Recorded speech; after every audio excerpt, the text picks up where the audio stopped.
नमस्कार दोस्तों, आज हम इस वीडियो के माध्यम से भारत के लौह इस्पात उद्योगों के बारे में जानेंगे। लौह इस्पात उद्योग के विकास में भारत ने तीव्र गति से विकास किया है। लोहा और इस्पात उद्योग एक आधारभूत उद्योग की इंडस्ट्री है। अन्य सभी उद्योग इस उद्योग के उत्पादों का प्रयोग करते हैं और इस उद्योग पर आधारित रहते हैं। इस उद्योग से देश के औद्योगिक उत्थान की नींव पड़ती है। दोस्तों, पहले देखते हैं एकीकृत इस्पात कारखाने। उनमें से पहला है Tata iron and steel company Jamshedpur, जिसे हम टिस्को के नाम से जानते हैं। यह भारत का सबसे पुराना और बड़ा कारखाना है। इसकी स्थापना सन 1907 में जमशेदजी टाटा ने झारखंड के सिंहभूमि जिले में साक्षी नामक स्थान पर की।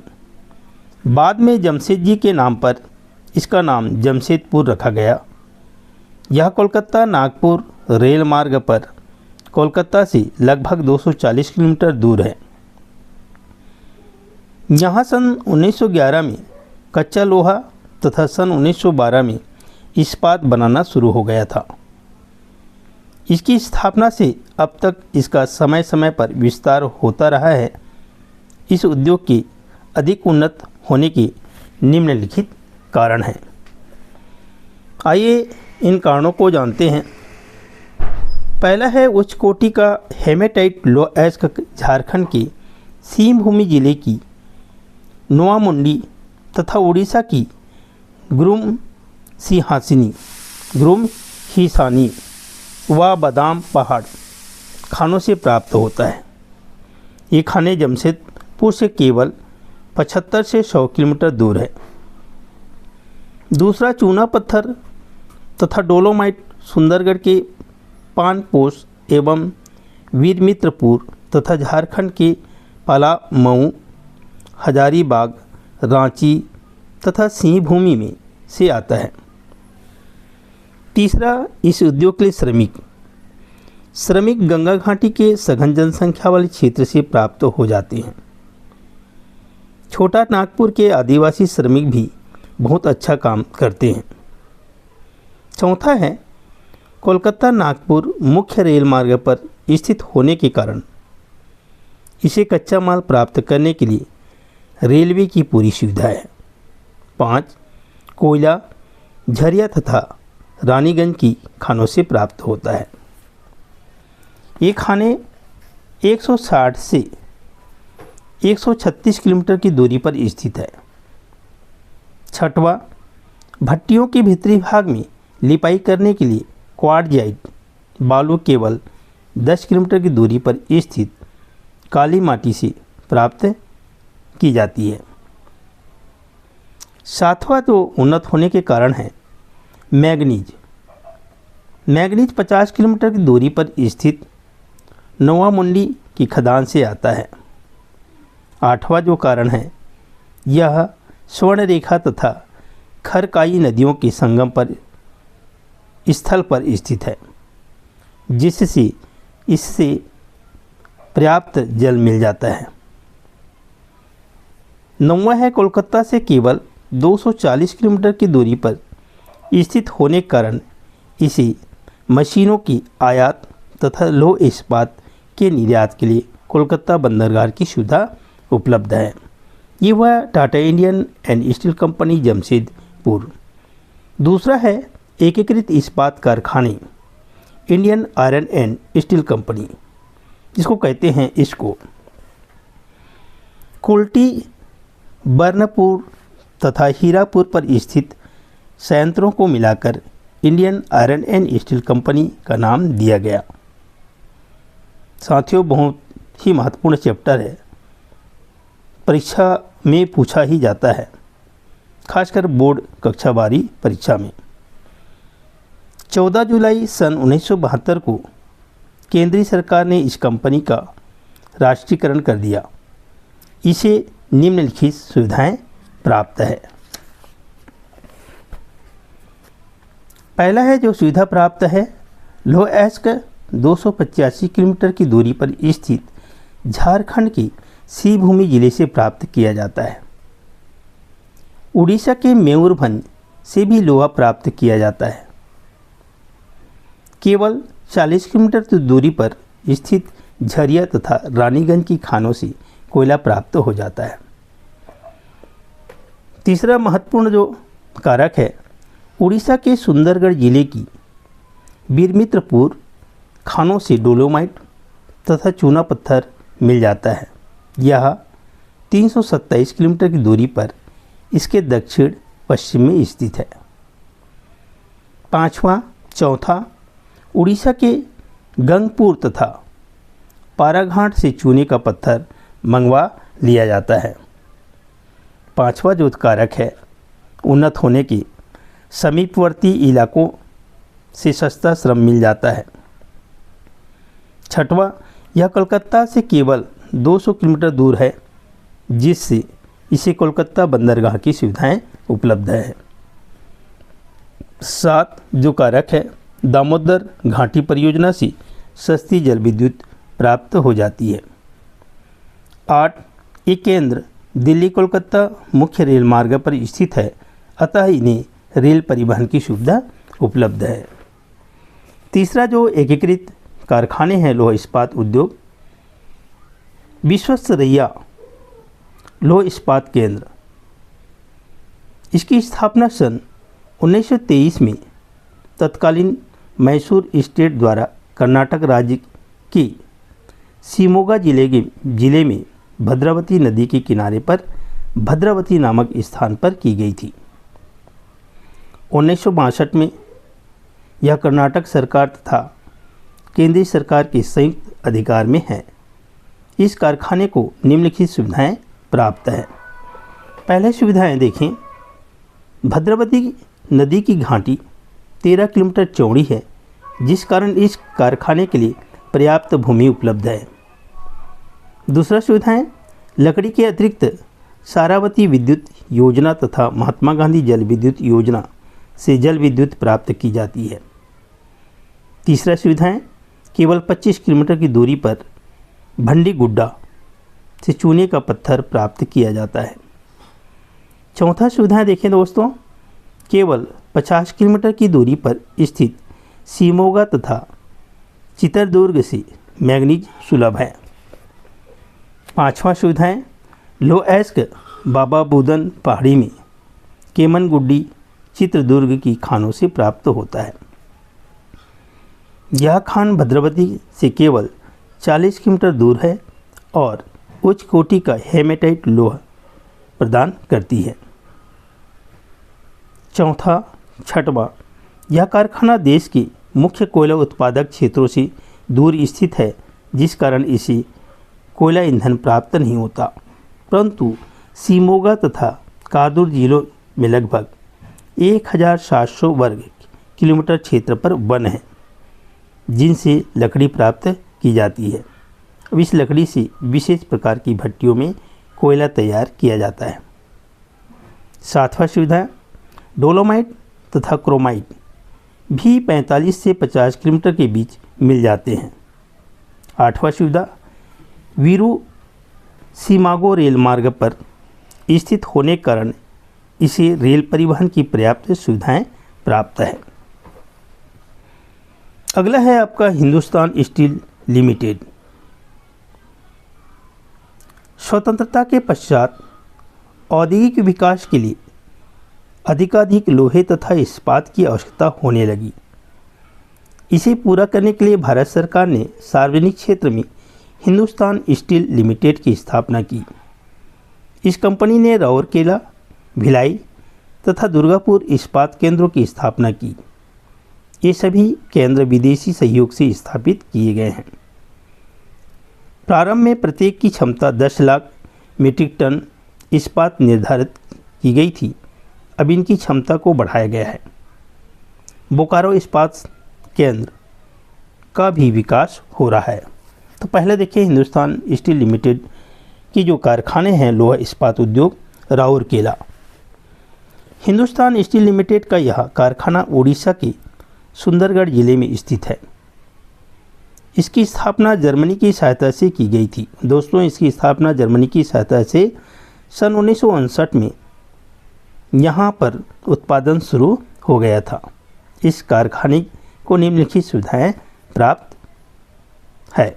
दोस्तों, आपको लोगों को मेरा बार बार निवेदन है, जो बच्चे बोर्ड परीक्षा में पढ़ रहे हैं उनके लिए बहु उपयोगी चैप्टर है, तो ध्यान से सुने। पहला है, लौह अयस्क सुंदरगढ़ तथा क्योंझर झीलों से प्राप्त होता है। इस कारखाने को जो सुविधाएं प्राप्त होती है उनमें से पहला, लौह अयस्क सुंदरगढ़ तथा क्योंझर झीलों से प्राप्त होता है, जो राउरकेला से 77 किलोमीटर दूर है। दूसरा सुविधा, कारखाना को कोयला 225 किलोमीटर दूर झरिया 169 किलोमीटर दूर तालचर से प्राप्त होता है। तीसरा सुविधा, हीराकुंड जल विद्युत गृह से विद्युत प्राप्त होती है। चौथा सुविधा है, मैग्नीज बड़ा जामदा से, डोलोमाइट बड़ा द्वार से तथा चूना पत्थर पूर्ण पानी से मिल जाते हैं। ये सभी स्थान 222 किलोमीटर की त्रिज्या के अंदर स्थित है। राउरकेला इस्पात संयंत्र नागपुर कोलकाता रेलवे लाइन पर द्वारा मिला हुआ है और इसे रेल परिवहन की सुविधाएं प्राप्त है। छठवां सुविधा है, इसे कोलकाता पतन की सुविधाएं उपलब्ध है और कोलकाता की पृष्ठभूमि इसे बाजार प्रदान करती है। अगला जो हिंदुस्तान स्टील लिमिटेड की जो कारखाना है, दूसरा है भिलाई। सार्वजनिक क्षेत्र के इस्पात कारखानों की श्रृंखला में यह दूसरा कारखाना है। इसका निर्माण तत्कालीन सोवियत संघ की सहायता से सन 1957 में किया गया। इसमें उत्पादन 4 फरवरी सन 1959 को आरंभ हुआ।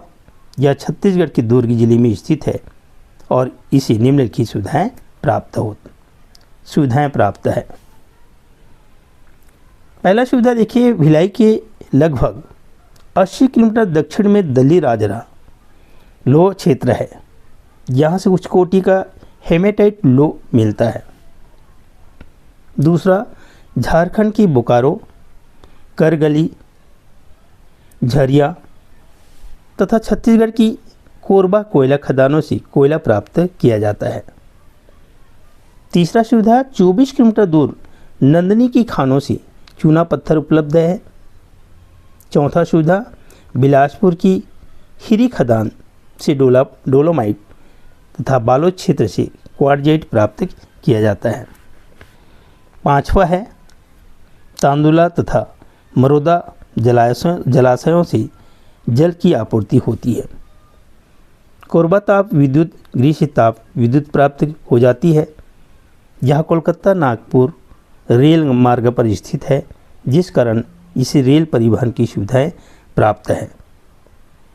आठवां सुविधा है, मैग्नीज महाराष्ट्र के भंडारा तथा मध्य प्रदेश की बालाघाट से मिल जाती है। निकटवर्ती क्षेत्रों से सस्ता श्रम मिल जाती है। अगला है, हिंदुस्तान स्टील लिमिटेड में से तीसरा महत्वपूर्ण कारखाना है लौह इस्पात कारखाना दुर्गापुर। हिंदुस्तान स्टील लिमिटेड के तीसरे कारखाने की स्थापना पश्चिम बंगाल के वर्धमान जिले में सन 1959 में की गई। इसका निर्माण ब्रिटिश तकनीकी तथा आर्थिक सहायता से हुआ। यहाँ उत्पादन सन 1962 में शुरू हुआ। इसे निम्नलिखित सुविधाएं प्राप्त है। पहला है, लौह अयस्क बोलानी खदानों से प्राप्त होता है। ये सभी 320 किलोमीटर की त्रिज्या में स्थित है। उड़ीसा के मयूरभंज से भी लोहा प्राप्त किया जाता है। दूसरा सुविधा है, कोयला निकटवर्ती झरिया तथा रानीगंज से प्राप्त किया जाता है। तीसरा है आपका चूना पत्थर। अभी तक तो हाथीवाड़ी तथा वीर मित्रपुर से प्राप्त किया जाता था, परंतु अब यह सुंदरगढ़ क्योंझर से भी प्राप्त होने लगा है। चौथा सुविधा है, इस कारखाना को मैंगनीज ऐश उड़ीसा की वराविल क्षेत्र से प्राप्त होता है। पांचवा सुविधा देखें, डोलोमाइट वीरमित्रपुर से मंगाया जाता है। छठवां सुविधा है, जल की आपूर्ति। जल की आपूर्ति दामोदर नदी पर बने दुर्गापुर बैराज से पूरी होती है। सातवां, निकटवर्ती क्षेत्रों से सस्ता श्रम उपलब्ध हो जाता है इस उद्योग को। आठवां है, कोलकाता आसनसोल रेल मार्ग इसी परिवहन की सुविधाएं प्रदान करता है। चौथा है, हिंदुस्तान स्टील लिमिटेड में से जो कारखाना है चौथा, बोकारो। हिंदुस्तान स्टील लिमिटेड का चौथा कारखाना झारखंड के हजारीबाग जिले में बोकारो तथा दामोदर नदियों के संगम पर स्थित किया गया। इसे तत्कालीन सोवियत संघ की तकनीकी तथा आर्थिक सहायता से सन 1964 में बनाया गया। अक्टूबर सन 1972 में इसमें उत्पादन हो रहा है। शुरू में इसकी उत्पादन क्षमता 10 लाख टन थी, जिसे बढ़ाकर 40 लाख टन कर दिया गया। निकट भविष्य में इसकी उत्पादन क्षमता को बढ़ाकर 100 लाख टन कर दिया जाएगा। तब यह भारत का सबसे बड़ा लौह इस्पात उत्पादन केंद्र बन जाएगा। इस कारखाने में विश्व की आधुनिकतम तकनीकी के प्रयोग का प्रावधान है और इस केंद्र को निम्नलिखित सुविधाएं उपलब्ध है। दोस्तों आइए देखते हैं कौन कौन सी सुविधाएं इस कारखाना को मिलती हैं। तो पहला देखें, 250 किलोमीटर दूर उड़ीसा के क्योंझर जिले की किरीबुरी लौह क्षेत्रों से लौह अयस्क प्राप्त की जाती है। दूसरा, झरिया तथा बोकारो कोयला क्षेत्र से कोयला प्राप्त किया जाता है। तीसरा सुविधा है, दामोदर घाटी से सस्ती जल विद्युत मिल जाती है। चौथा सुविधा है, झारखंड के पलामू जिले से चूना पत्थर प्राप्त किया जाता है और भावनाथपुर तथा डाल्टनगंज से भी चूना पत्थर प्राप्त किया जाता है। पांचवा सुविधाएं जो मिलती हैं, यह कोलकाता बंदरगाह से 300 किलोमीटर दूर है, अतः इसे कोलकाता बंदरगाह की सुविधाएं प्राप्त हैं। तो दोस्तों ये लौह इस्पात उद्योग है, आप लोगों को याद हो गया होगा इस वीडियो के माध्यम से। आगे देखें, चौथी पंचवर्षीय योजना की अवधि में 3 और इस्पात कारखानों की स्थापना की योजना बनाई गई थी। इनके बन जाने से 5वीं पंचवर्षीय योजना के दौरान इस्पात की मांग पूरी हो जाने की संभावना थी। इन संयंत्रों में से एक तमिलनाडु से सेलम नामक स्थान पर, दूसरा आंध्र प्रदेश में विशाखापट्टनम में और तीसरा कर्नाटक में विजयनगर हॉस्पेट जिला में स्थापित किया जाना था। इनमें सेलम इस्पात कारखाने की क्षमता 32,000 टन स्टेनलेस स्टील की शीटें तैयार करने की को है। सन 1998-99 में सेलम संयंत्र ने 1.19 लाख बिक्री योग्य इस्पात पैदा किया। इसने सन 1983 से वाणिज्यिक उत्पादन प्रारंभ कर दिया है। अगला है विशाखापट्टनम स्टील प्रोजेक्ट एंड समेकित इस्पात परियोजना। यह भारत का एकमात्र समुद्र तट पर स्थित लौह इस्पात संयंत्र है और विशाखापट्टनम बंदरगाह से आयात निर्यात की पूरी सुविधाएं प्राप्त करता है। इस संयंत्र से 1999-2000 में 29.4 लाख टन गर्म धातु, 26.6 लाख टन द्रव इस्पात तथा 23.8 लाख टन बिक्री योग्य इस्पात पैदा किया। वास्तव में इस संयंत्र को डिज़ाइन करने में कई आधुनिक प्रौद्योगिकी लक्ष्यों का समावेश किया गया है। द्रव इस्पात के संदर्भ में इसकी क्षमता 30 लाख टन है। विजयनगर लौह इस्पात केंद्र की उत्पादन क्षमता 30 लाख टन है। नर्म इस्पात का उत्पादन इस कारखाने की विशेषता है। तो साथियों, ये हुआ भारत के लौह इस्पात उद्योगों की जो प्रमुख कारखाने हैं, एकीकृत परियोजना एकीकृत इस्पात संयंत्र और दूसरा है हिंदुस्तान स्टील लिमिटेड की कारखाने। तो दोस्तों आप सभी को याद हो ही गया होगा, तो साथ ही मेरी वीडियो को शेयर ज़रूर करें, साथ ही लाइक और सब्सक्राइब ज़रूर करें। बहुत ही बहुत आप सभी का धन्यवाद। अब